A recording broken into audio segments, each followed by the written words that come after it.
بسم اللہ الرحمن الرحیم۔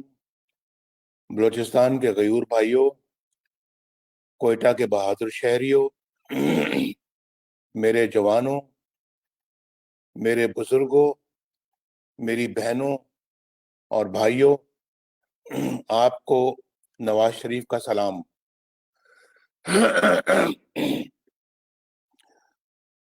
آج یہ اتنا بڑا جلسہ دیکھ کر میرا یقین اور بھی پختہ ہو گیا ہے کہ انشاءاللہ اب ووٹ کی عزت کو کوئی پامال نہیں کر سکے گا۔ پامال کرنا تو دور کی بات ہے، انشاءاللہ اب ووٹ کی عزت کی طرف کوئی میلی آنکھ سے بھی دیکھ نہیں سکے گا۔ جو جذبہ مجھے گجرانوالہ میں نظر آیا، وہی جذبہ میں نے کراچی میں دیکھا، اور الحمدللہ آج وہی جذبہ اور جوش و خروش میں کوئٹہ میں بھی دیکھ رہا ہوں۔ بھائی اور بہنوں، وقت آ گیا ہے۔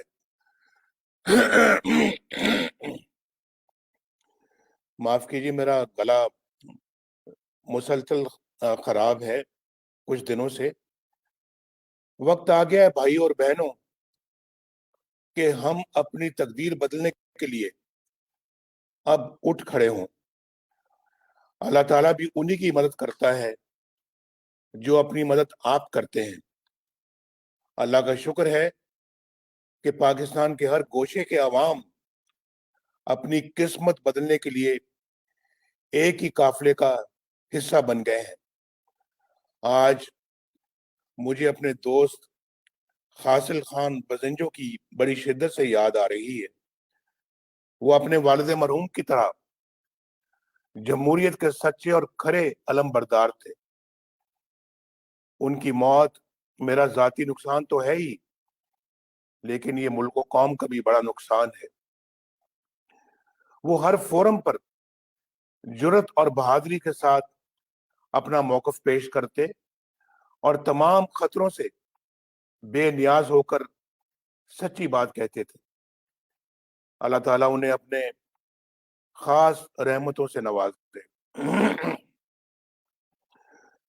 مجھے کل معلوم ہوا ہے کہ محسن داوڑ اور ندیم اصغر کو کوئٹہ ایئرپورٹ پہ سیکیورٹی کے نام پہ گرفتار کیا گیا ہے اور کسی نامعلوم جگہ پہ منتقل کر دیا گیا ہے۔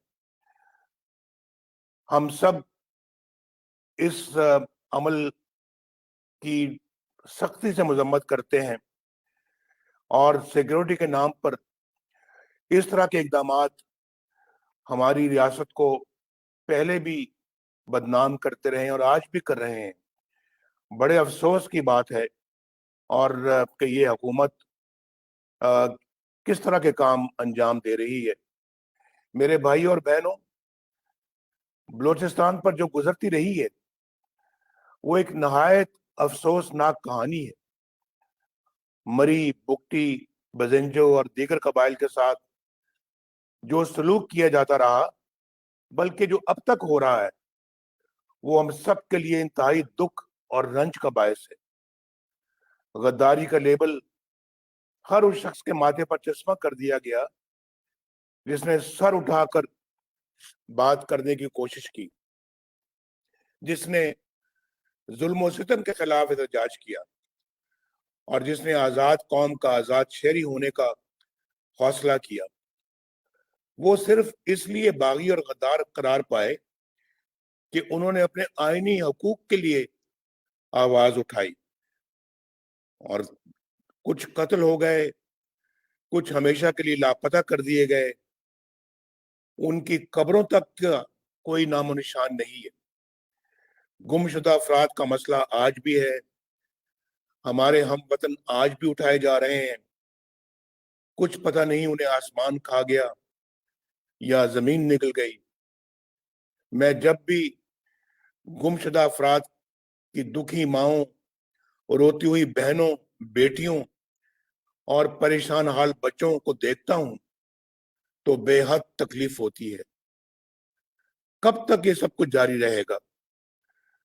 کب تک ہماری ریاستی طاقت خود اپنوں کے خلاف